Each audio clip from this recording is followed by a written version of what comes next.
I've been shooting YouTube videos every single week now for over 2 years, and I've been doing it alone. And I want to share with you 7 tips that have helped me save so much time and overall just make better YouTube videos as a solo creator.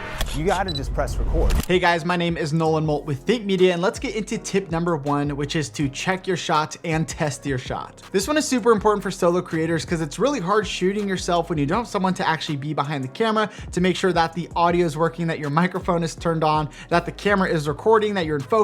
All these things you have to do by yourself. So what you want to do is hit record and actually test out your shot. Make sure that the audio sounds good, make sure you're in focus, and then you're going to go back behind the camera. You're going to hit stop recording and you're going to play it back and see how it sounds. See how it sounds? You're gonna listen to how it sounds and you're gonna see what it looks like. Make sure you're all good to go before filming the entire video. And for me, I'm using the Sony a7S III, and if you have something like the Sony a7C, a7 IV, you can actually use the free Sony app to wirelessly monitor your video. So when you're setting up your shot, you can make sure it looks all good, it's all clean, ready to go. And that feature right there has been a huge time saver for me, especially when I'm shooting B-roll shots of just myself. If you're looking to buy a camera as a solo creator, something that I would recommend is having a camera that has a flip out screen or flip up screen. Being able to look over and see if you're in focus and if you're recording really is going to save you so many headaches. And if your camera screen doesn't have this feature, what you can do is actually look into buying an external monitor, but just being able to monitor yourself really is a game changer as a solo creator. Tip number 2, this one saved me so much time over the past couple years, and this is creating a YouTube setup. For me, I film most of my videos right here looking into the camera. And so I actually built this little YouTube setup where my camera literally just lives here. My light lives here. I can actually move it around because it has wheels, but my microphone, everything is just set up right here, ready to go. So when I want to record a video,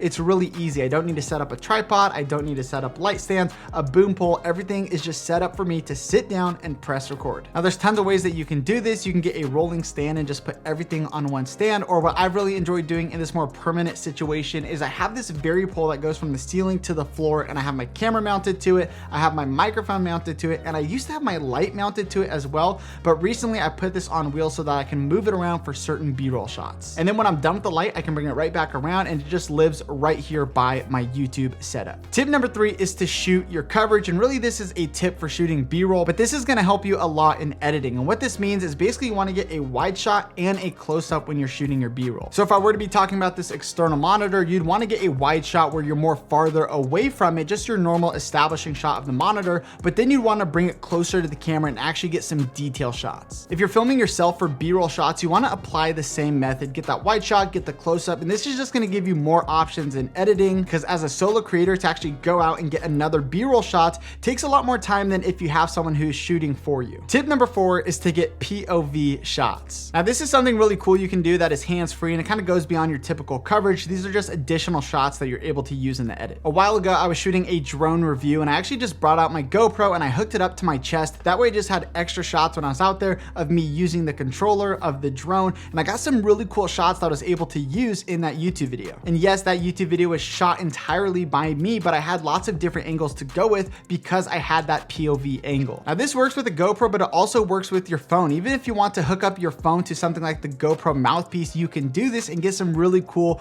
first person shots. Tip number 5 is to use a shot list. Creating a shot list really is key because you do not want to miss out on any shots. Once you leave a location or once you're done shooting, you want to be done completely with shooting. You don't want to have to go back, reset up lights, reset up your camera. You just want to be done. Now for me, I just use my notes app. I write them in there and then I check them off once I get that specific B-roll shot. Or if you need to do tests or specific A-roll shots, you can also write those in on your notes app and check those off as you go. When creating YouTube videos, there's really so much going on in your head as a solo creator that you have to get done. So having a shot list really keeps you in a clear mind, and not only just make sure that you get those shots, but it also keeps you restricted so you're not spending tons of time getting shots that you don't really need for the video. Now, of course, you can always get more shots that are not on your shot list. If you get a cool idea, then go ahead, get that shot. But having the shot list and at least knowing if I check all these off, I'm good to go, that is always nice to know for your peace of mind. Number 6 is to shoot in 4K resolution. I know a lot of people have cameras that only shoot in 1080. This tip doesn't really apply for you, but if you can shoot in 4K, if you're shooting on your smartphone, if you're shooting on a camera that does shoot 4K, I definitely recommend shooting in 4K for solo creators. Now, the reason that I do this is it gives gives me the ability to crop into my shot and then to crop back out. And this just gives me flexibility in editing. Also, if I'm shooting product shots, sometimes I'm moving a light over a camera or I'm moving my tripod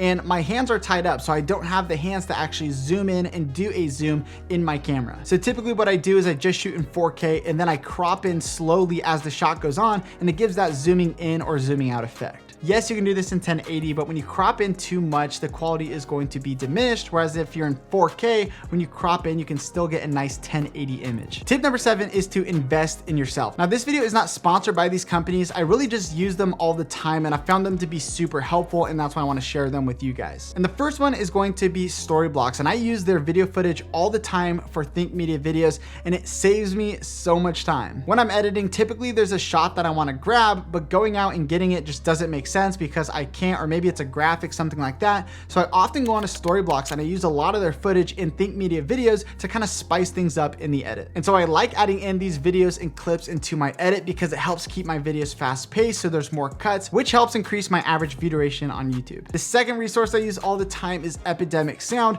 not only just for their music, but for their sound effects as well. I use their sound effects all the time, and as a solo creator, I am not gonna go out and try and get these sound effects myself, or if I try and find them online, I always worry about the copyright issues. I do not want to demonetize one of the videos, and so using Epidemic Sound really is a safe bet to make sure that you can make money on your YouTube videos, and they just have really high quality sound effects and music on their website. Now, with tip number 7, investing in yourself, another thing I want to add here is just investing in your learning, investing in learning shortcuts for the software that you use. These things are really going to speed up your editing workflow, and this might look like investing in a new laptop so that you can edit your videos and render them out faster. This is always something that I would recommend to people, is to invest in your speed. As a solo creator, you probably shoot your videos in a home office just like I do, and it's probably really small. So click on the screen. I have some really cool tips for you guys if you have a small home office. Check that video out, and I'll see you guys in the next video.